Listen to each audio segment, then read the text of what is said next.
Hello বন্ধুরা, আমি শেখগুন্নিল। আপনারা হয়তো সকলেই জানবেন আদা শর্মা অভিনীত এবং সুদীপ্ত সেন পরিচালিত নতুন Hindi cinema Bastar the Naxal story box অফিসে অলরেডি ডিজাস্টার ভার্ডিক্ট পেয়ে গেছে। প্রথম দিন ছবিটার কালেকশন ছিল 40 লক্ষ টাকা, দ্বিতীয় দিন 75 লক্ষ টাকা, তৃতীয় দিন 90 লক্ষ টাকা নেট। টোটাল কালেকশন 3 দিন মিলিয়ে দাঁড়িয়েছে 2,05,00,000 টাকা নেট।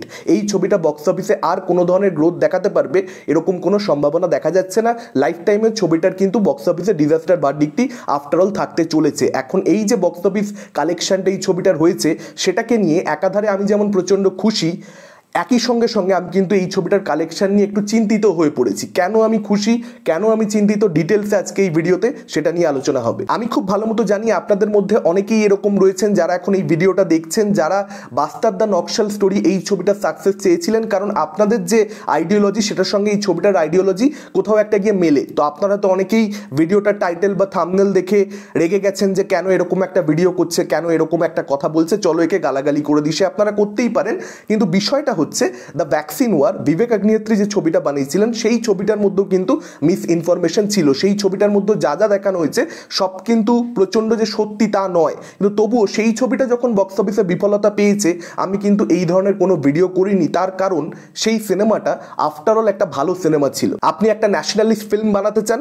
আপনি একটা প্রোপাগান্ডা ফিল্ম বানাতে চান, গো অ্যাহেড, কোনো প্রবলেম নেই, কিন্তু আপনি মেক শিওর করুন যেন আপনার ছবিটা ভালো হয়। সেক্ষেত্রে আমার একজন দর্শক হিসেবে বা একজন দেশের নাগরিক হিসেবে কোনো প্রবলেম নেই। আপনি ছবিটা ভালো বানান, অ্যাজ লং অ্যাজ আপনি ছবিটা ভালো বানাবেন, আপনার প্রতি আমার একজন অডিয়েন্স হিসেবে রেসপেক্ট সবসময় থাকবে। হ্যাঁ, হতে পারে আইডিওলজি আপনার সঙ্গে আমার মিলছে না, সেটা কমপ্লিটলি একটা আলাদা ডিবেট, কিন্তু ফিল্ম মেকার হিসেবে আমি আপনাকে শ্রদ্ধা করব। দ্য ভ্যাকসিন ওয়ারের বিফলতার পর সেই কারণেই কিন্তু আমার এই ধরনের কোনো ভিডিও করবার মানসিকতা মনের মধ্যে তৈরি হয়নি, কারণ বিবেক অগ্নিহোত্রী ছবিটা ভালো বানিয়েছিলেন। এখন আমি যেটা বলতে চাইছি, দ্য কেরালা স্টোরি এই ছবিটা ভীষণ ভীষণ একটা খারাপ ছবি। এরকম লেভেলের প্রোপাগান্ডা ছবি আর হয়নি আমাদের দেশে, অন্ততপক্ষে আমি সেরকমটাই মনে করি। প্রত্যেকটা সিনে প্রোপাগান্ডা একেবারে ঠাসা ছিল ছবিটার মধ্যে।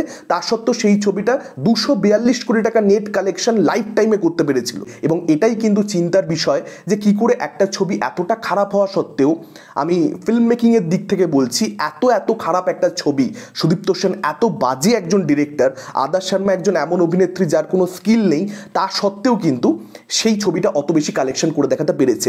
এখন এই ধরনের একটা ছবির এরকম একটা ম্যাসিভ বক্স অফিস কালেকশন একটা ভুল বার্তা প্রোডাকশন হাউসগুলোকে বা ফিল্ম মেকারদেরকে বা অডিয়েন্সকে কোথাও একটা দিচ্ছিল। আর্টিকেল 370 মতন একটা ছবি বক্স অফিসে ভালো কালেকশন করছে, এটার জন্য আমি কিন্তু যথেষ্ট খুশি। তার কারণ সেই ছবিটা আফটারঅল একটা ভালো ছবি ছিল। ডিরেক্টর কিন্তু ওখানে একটা সাবজেক্টের সঙ্গে আফটারঅল ডিল করতে চেয়েছেন, শুধুমাত্র প্রোপাগান্ডা করা তার উদ্দেশ্য ছিল না। ইনফ্যাক্ট আর্টিকেল 370কে আমি ওভাবে প্রোপাগান্ডা ছবি বলতে রাজিও নই। হ্যাঁ, ডেফিনেটলি কয়েনের একটা দিক তারা দেখিয়েছে, কয়েনের অন্য দিকটা তারা দেখায়নি। কিছু ইনফরমেশন তারা দেখিয়েছে, কিছু ইনফরমেশন তারা চেপে গেছে, কিন্তু এটা আমরা বিভিন্ন ছবির ক্ষেত্রেই দেখতে পাই। সেই ছবিটার কালেকশন ভীষণ ভালো ব্যাপার, তার কারণ আফটারঅল সেই ছবিটা একটা মেসেজ দিচ্ছে ফিল্ম মেকারদেরকে, প্রডিউসারদেরকে, অ্যাক্টর অ্যাক্ট্রেসদেরকে যে আচ্ছা তুমি একটা ছবি বানাতে চাও যেটা দেশের হাওয়া যেদিকে যাচ্ছে সেটার সঙ্গে মিলবে, ওকে, ওয়েল অ্যান্ড গুড, তুমি সেক্ষেত্রে একটা ভালো ছবি বানাও, তুমি একটা এমন ছবি বানাও যেটার মধ্যে কোয়ালিটি থাকবে।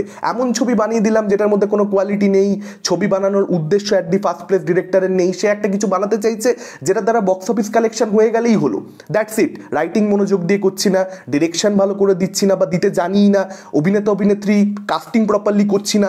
আজকে আপনারা আর্টিকেল 370-র মধ্যে ইয়ামি গৌতমের পারফরমেন্স দেখুন, আদা শর্মার পারফরমেন্স আপনারা কেরালা স্টোরির মধ্যে দেখে নিন, কিংবা আপনারা দেখে নিন বাস্তারে। কেরালা স্টোরির পরবর্তীতে যদি এই ছবিটাও বক্স অফিসে সাকসেস পেয়ে যেত, তাহলে কোথাও একটা এই যে ন্যারেটিভটা যে খারাপ ছবি বানালেও চলবে, শুধুমাত্র যেটা অডিয়েন্স দেখতে চাইছে হাওয়া যেদিকে সেরকমই একটা বানিয়ে দিই, তাহলেই বক্স অফিস সাকসেস চলে আসবে, সেক্ষেত্রে এই ন্যারেটিভটাতে আরও ভালো করে শিলমোহরটা পড়ে যেত। অ্যাটলিস্ট সেই শিলমোহরটা পড়ছে না, এই ফ্যাক্টটাতে আমি প্রচণ্ড বেশি খুশি। দেখুন, দুরকম ফিল্ম মেকার হয় এই ধরনের ছবি বানানোর ক্ষেত্রে। আমি বলছি, একটা হচ্ছে বিবেক অগ্নিহোত্রীর মতো, যার বিশ্বাস রয়েছে যে যেটা ছবিতে দেখাচ্ছে সেটা সে নিজে স্ট্রংলি বিলিভ করে, এবং ছবিটা ভালো বানানোর একটা তার উদ্দেশ্য রয়েছে যে ঠিক আছে আমি একটা বক্তব্য রাখছি যেটা আমার আইডিওলজি, সেটাকে আমি ছবিতে প্রমোট করছি, আমি চাইছি সেটা স্প্রেড হোক অডিয়েন্সের মধ্যে, অডিয়েন্স আমার আইডিওলজিটাতে কোথাও একটা বিলিভ করুক, সেই উদ্দেশ্য আমার রয়েছে। কিন্তু সেই উদ্দেশ্যটা তার জন্য আমি খাটছি, আমি রাইটিংটা ভালো করে করছি, আমি ডিরেকশনটা ভালো করে দিচ্ছি, প্রপার অ্যাক্টার্স কাস্ট করছি। সেটা অনুপম খেরকে আপনি কাশ্মীর ফাইলসে দেখে নিন, কিংবা আপনি নানা পাটেকরকে দেখে নিন দ্য ভ্যাকসিন ওয়ারে। সুদীপ্ত সেন কিংবা বিপুল শাহ, তাদের কাছে এই মেসেজটা কনভেট হয়ে গেছে যে ভাই ভালো ছবি বানাতে হবে, খারাপ ছবি বানিয়ে কিন্তু বারবার পার পেয়ে যাওয়া যাবে না।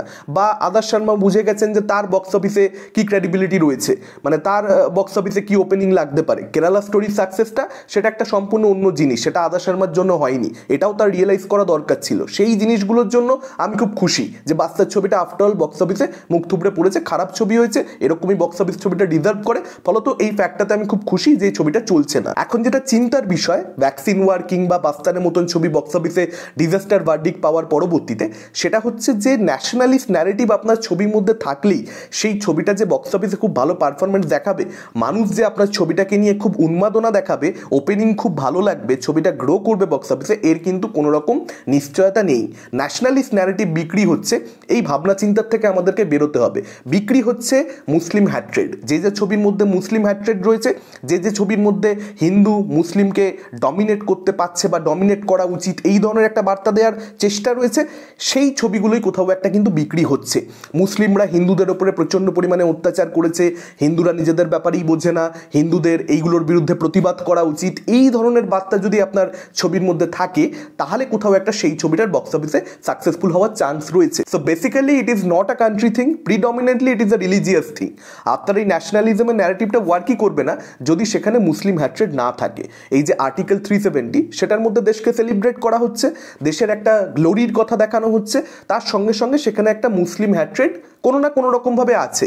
ডিরেক্টর কিংবা ছবির যারা মেকার, প্রডিউসার, অ্যাক্টর, অ্যাক্ট্রেস, তাদের হয়তো উদ্দেশ্যটা মুসলিমদেরকে ছোট করে দেখানো নয়, কিন্তু ওই ছবিটা দেখে যাদের ওই মুসলিম হ্যাট্রেডটা মনের মধ্যে রয়েছে, তারা সেটা কোথাও একটা ওই ছবিটা থেকে খুঁজে বের করে নিতে পারে। এরকম ধরনের একটা ছবি আর্টিকেল 370। আমি ডিরেক্টলি পুশ করছি না তোমাকে, কিন্তু তুমি যদি চাও ওটা নিতে পারো ছবিটা থেকে, এরকম একটা ছবি। এবার সেই জিনিসটাই আপনারা দেখুন ভ্যাকসিন ওয়ারের মধ্যে, সেখানেও দেশের একটা গ্লোরি, সেটাকেই কোথাও একটা সেলিব্রেট করা হচ্ছে, তো সেই ছবিটা কিন্তু সাকসেস পাচ্ছে না। তার কারণ সেখানে মুসলিম হ্যাট্রেড বিবেক অগ্নিহোত্রী ছবির মধ্যে রাখেননি, সাবজেক্ট ডিমান্ড করেনি, সেটাকে সে রাখেওনি। বাস্তারের মধ্যেও কিন্তু তাই, যারা বাস্তার ছবিটা দেখেছেন আমি জানি অনেকেই দেখেননি, কিন্তু আমি দেখেছি, আমি বলতে পারি মুসলিম হ্যাট্রেড কিন্তু ছবির মধ্যে কোথাও নেই, যে কারণে ছবিটা দেখুন বক্স অফিসে সাকসেস পাচ্ছে না। আপনি অন্যান্য যে ইস্যুসগুলো সেগুলো তুলে নিন, সেগুলো নিয়ে ছবি বানান, সেগুলো সাফল্য পাবে কি পাবে না সেটা নিয়ে ডাউট আছে। ফলত মুসলিম হ্যাট্রেড ইজ মাস্ট। এবার সেটা আমি যেরকম বুঝতে পারছি, বা আপনাদের মধ্যে অনেকেই আজকের আমার এই ভিডিও দেখবার আগে থেকেই বুঝে রেখেছেন, মানে এমন কিছু আমি বলছি না যেটা আপনাদের আগে থেকে জানা নেই, এরকম অনেকেই রয়েছেন যারা শিক্ষিত দর্শক, এই বিষয়গুলো নিয়ে ভাবনা চিন্তা করেন। এখন এটা আমরা যেরকম বুঝতে পারছি, সেরকমই সুদীপ্ত সেনের মতন লোকজন বা বিপুল শাহর মতন লোকজনও কিন্তু বুঝতে পারছে। তারা পরিষ্কার বুঝতে যাচ্ছে মুসলিম বিদ্বেষটা রাখতেই হবে, এটাই হচ্ছে খেলা, এটাই হচ্ছে বক্স অফিসে সাকসেসের মন্ত্র। সেক্ষেত্রে কিন্তু আমরা পরবর্তীতে আরও এই কোলাবোরেশন থেকে এরকম অনেক ছবি পেতে পারি যেখানে মুসলিম বিদ্বেষটা মাস্ট, সেটা থাকবেই, সেটাই দেখানোটা মেন টার্গেট। এবার ছবির চিত্রনাট্য দুর্বল হোক, পারফরমেন্সেস খারাপ হোক, ডিরেক্টর ডিরেকশন দিতে জানুক বা না জানুক, সেগুলো ম্যাটার করছেই না। তো আমি একটার দিকে খুশি যে বাস্তারের মতন ছবি চলেনি, কিন্তু সেটার থেকে ভালো শিক্ষা কি নেবে এই প্রডিউসাররা বা এই ডিরেক্টররা বা এই ধরনের ছবি আরও যারা বানানোর কথা ভাবছে তারা, নাকি তারা এই শিক্ষা নেবে যে না মুসলিম হ্যাট্রেড রাখতে হবে? এইটাই একটা চিন্তার জায়গা। আপনাদের কি মতামত এই সম্পূর্ণ আলোচনা নিয়ে? ডেফিনেটলি আপনারা সেটা আমাদের কমেন্ট করে জানাতে পারেন। এই ভিডিওটা ভালো লাগলে লাইক করতে পারেন, শেয়ার করতে পারেন। আমাদের চ্যানেল নতুন হলে চ্যানেলটাকে অবশ্যই সাবস্ক্রাইব করতে পারেন। আজকের মতন টাটা, চোখ রাখুন পরবর্তী ভিডিওতে।